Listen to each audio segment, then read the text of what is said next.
Assalamualaikum warahmatullahi wabarakatuh. Di sini kita akan mempresentasikan salah satu tugas pengelolaan konten dengan dosen pengampu Bapak Abdul Hakim Ansor. Nah, di sini sendiri kita akan menjelaskan tentang salah satu materi pengelolaan konten, yaitu CMS atau Content Management System. Nah, berikut adalah tim kita dengan Wenita, saya sendiri, Ceron Nisa, Riyatun Nisa, Doni, dan Anwar. Nah, kita masuk ke dalam materinya. Apa itu CMS? CMS atau singkatan dari Content Management System adalah perangkat lunak yang digunakan untuk menambahkan, memanipulasi, atau mengubah isi dari suatu situs web. Nah, atau sebuah software yang diaktifkan di browser dan memungkinkan usernya untuk membuat, menggunakan, memodifikasi website beserta kontennya. Nah, salah satu atau beberapa manfaat dari CMS sendiri yaitu manajemen data, mengatur siklus hidup server, kemudian sindikasi, dan akuntabilitas. Kemudian jenis-jenis CMS sendiri, di sini ada WordPress, Joomla, Drupal, .clear, dan Mambo.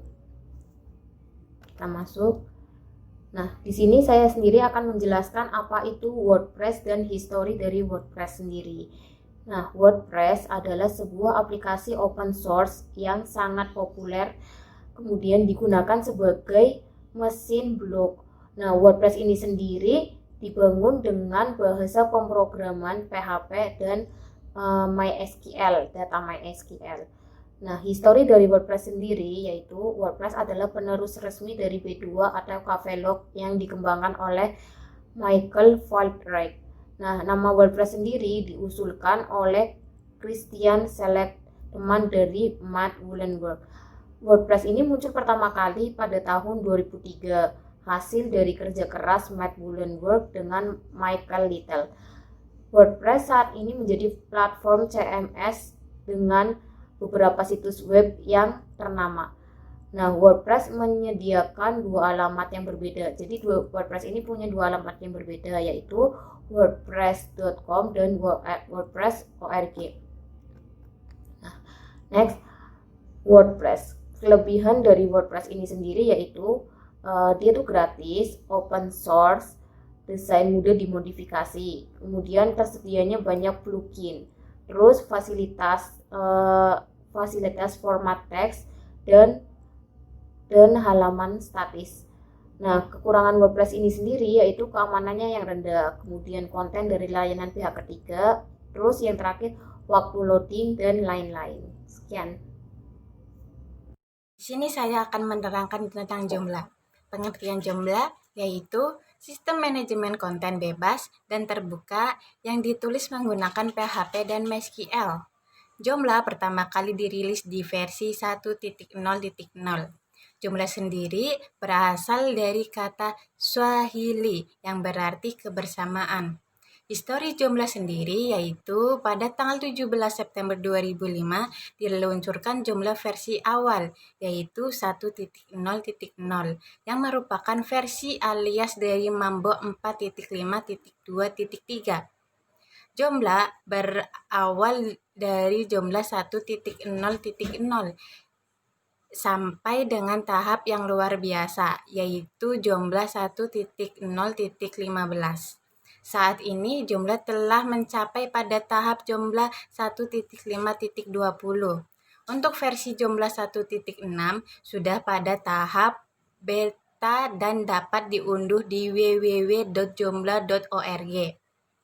Kelebihan Joomla sendiri yaitu kemudahan instalasi, kemudahan pengelolaan, open source, dan banyak fitur.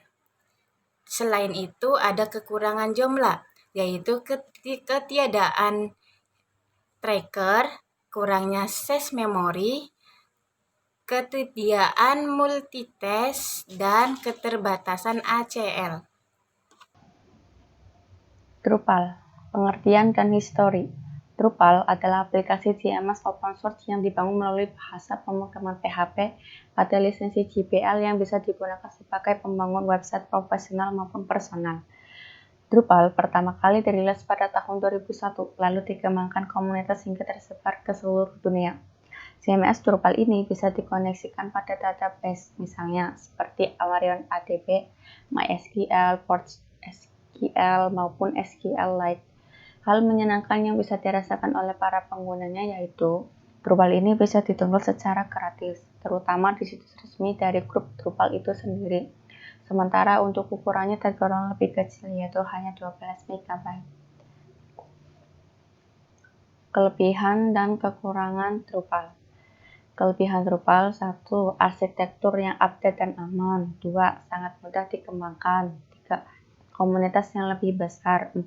Mempunyai banyak tema dan lebih fleksibel. Kekurangan Drupal: 1. Harus belajar lama jika dibandingkan menggunakan CMS WordPress. 2. Banyak menghabiskan resource server. 3. Sulit mencari pengembang. Dan terakhir, terkadang website besar dari modul contribute dapat menjadi isu.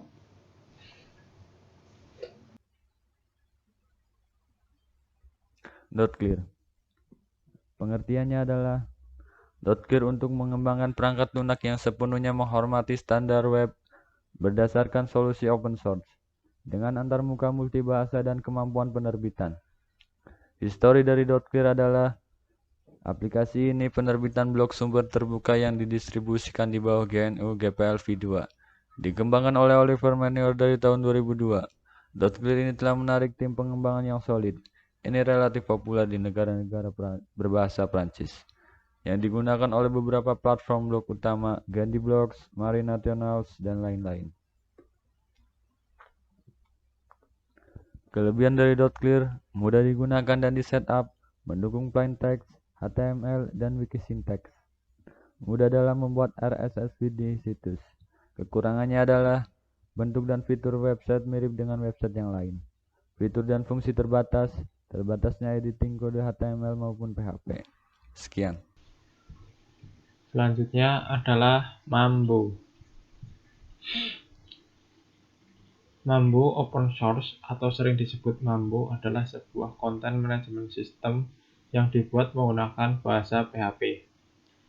Mambo open source merupakan CMS yang terbaik saat ini dan telah memenangkan Linux User and Development Awards 2004 untuk Best Linux or Open Source Software. Mambo awalnya adalah CMS yang digunakan dalam lingkungan Miro Corporation Australia saja. Pada bulan April 2001, Mambo akhirnya dilepas ke komunitas open source. Masih di tahun 2005, namun pada tahun 2005 pada perselisihan antara para pengembang open source dari Mambo dan Yayasan Nirlaba yang telah dibuat untuk mengawal pengembangan Mambo. Akhirnya pada bulan Agustus 2005, staf pengembangan meninggalkan Mambo dan mulai bekerja keras untuk CMS baru dengan dasar Mambo. Ini kemudian kelebihan dan kekurangan Mambo. Untuk kelebihan Mambo: 1. Mudah dioperasikan. 2. Dapat dijalankan di komputer lokal. 3. Plugin tambahan. 4. Template dapat diubah.